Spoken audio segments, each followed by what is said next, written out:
Hello and welcome to my channel. This is the channel I teach aspiring and practicing project managers to succeed. So in this video, I'm going to take you through the 8th episode of the lessons learned that I'm sharing with you from my experience as a project manager. You can also check my channel for the other episodes where you can also pick the lessons which I'm sharing with you in these episodes. I managed to implement successfully 15 projects, and there are specific lessons which I wish I knew before I started these projects. And this is what I'm going to be sharing with you in this video. Either you use them in your current project or in your future projects. In this video, we're going to start from lesson number 85. So let's get started. Lesson number 85. Learn from failures. As a project manager, there's no way you're going to run a project in a smooth way. I normally call it non-project. If a project doesn't have challenges, it's not a project. It's an operation, it's a non-project. So you're going to go through some failures in the project. Either failure to meet the deadline, or even a failure to stick to your budget, or even failure to produce the required deliverables in the right quality. So that is very important. So failures always come. However, as a project manager, you should not panic. If there's a failure, try to learn from there, pick some lessons, which you can also apply in the future projects. That is how you can improve as a project manager. There's no need to worry about failure. Of course, it's going to be a setback. Of course, it might demoralize the team members, but you should learn from there and make things better in the future. That's how you can push the project until to completion. Lesson number 86. Don't overlook post-implementation support. So from my experience, what I've seen is you have a project, you are in project mode, depending on the objectives and the goals of the project. You might find that there are some projects you start, and then later on, you need to hand over to operations. For example, if you take the software project, you develop the software product. When the software product is ready, you push it to operations, which means once it's running in operations, it's no longer a project. Okay? So you should always plan for the post-life support of the project. That is after you've handed over to operation. Even if it's construction of a building, you don't construct it and then you disappear. There are certain times you might want to check if everything is working well, the plumbing is not having any leakages, the electrical cables there not having any problems, and so on and so forth. So post-project support is very important. Lesson number 87.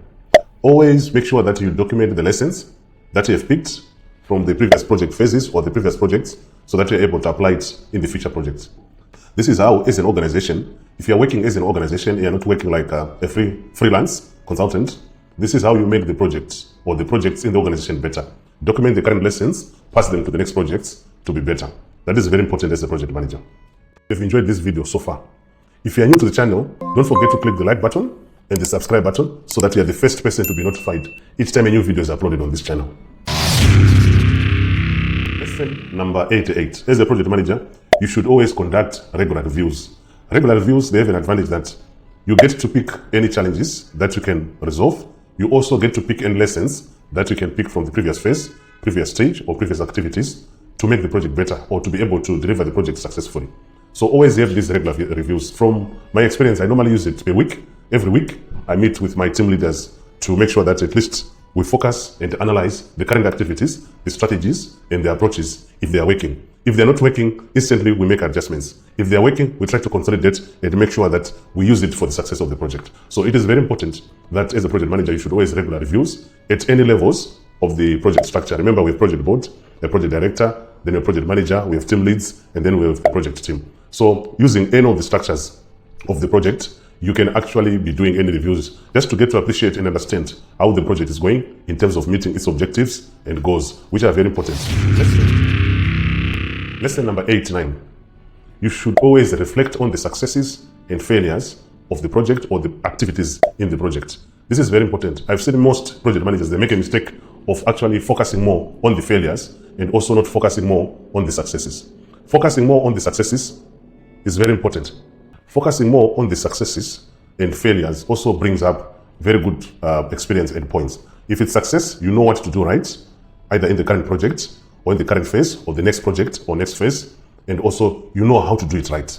So you should also do some reviews on the successes just to consolidate whatever you've done right to make it successful. And then on the other side, there's failure. On the failure side, you want to appreciate what is it you could have done better for the better of the project. What is it you could have done better for the benefit of the project? That is very, very critical. So always make sure that you have a balance between reviews of successful items and also reviews of failed items, reviews of successful activities, and reviews of failed activities. That is very important in a project. It makes the project better as you progress from one phase to the other, from one stage to the other. So that is very important. Lesson number 90. Retrospectives are mandatory. You should always be doing the analysis of what went well, what went wrong from stage 1 to stage 2 to stage 3 up to the last stage of the project. You might not want to use stages, you want to use phases. So you should always be analyzing what went right, what went wrong from each phase to the other. Actually, what I normally do from my end, before I start a new phase or a new stage of a project, I normally do this retrospective analysis just to see in the previous phase, what did we do right? How can we import it to the next one? What did we do wrong? How can we improve it to the next one? Is our team okay? Is our approach okay? In terms of headcount, in terms of skills, are we able to deliver the next phase of the project up to the end? You should be doing that as a project manager. It is very critical and very important for the success of the project. Lesson number 91. As a project, you should be able to archive everything. Actually, you are supposed to be archiving everything from initiation of the project up to the closure of the project.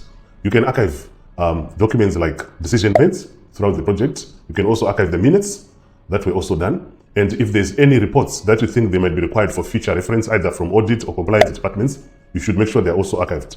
In some cases, if it's software development, you can also archive the source codes, just to make sure that there's any reference in future at any given point. If someone was going to say, you ran phase number 2 and these documents were missing, you go to archive, you show them that the documents were there, and then you can provide them. So that is very important that as you run a project as a project manager, always make sure that you're archiving everything somewhere. These days it's very easy. If there are documents, source code, or anything else, you can archive them in the cloud storage so that you can access them from any point in the world. That is very important. Lesson number 92. As a project manager, make sure that you are managing success properly. Don't manage success from an emotional point of view. Don't manage success from a point where the information is incorrect. Make sure the measure for success is agreed, is acceptable, and is also comprehensive. That is very important so that you don't have false celebrations of, say, for example, milestones. You don't have false celebrations of, say, for example, completion of a certain task.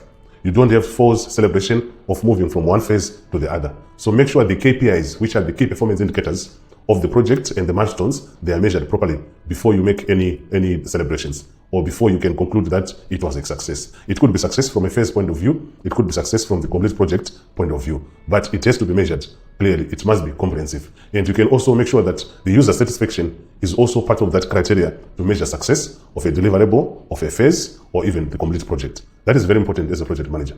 Don't use biased key indicators for you to measure success or for you to celebrate some milestones. That is not a good practice. The best practice is to make sure that all the information is needed, all the information is comprehensive. Want me to create any additional videos based on the lessons that we have discussed earlier, or you have got any specific questions or any clarification you might need based on this video, let me know in the comment section below.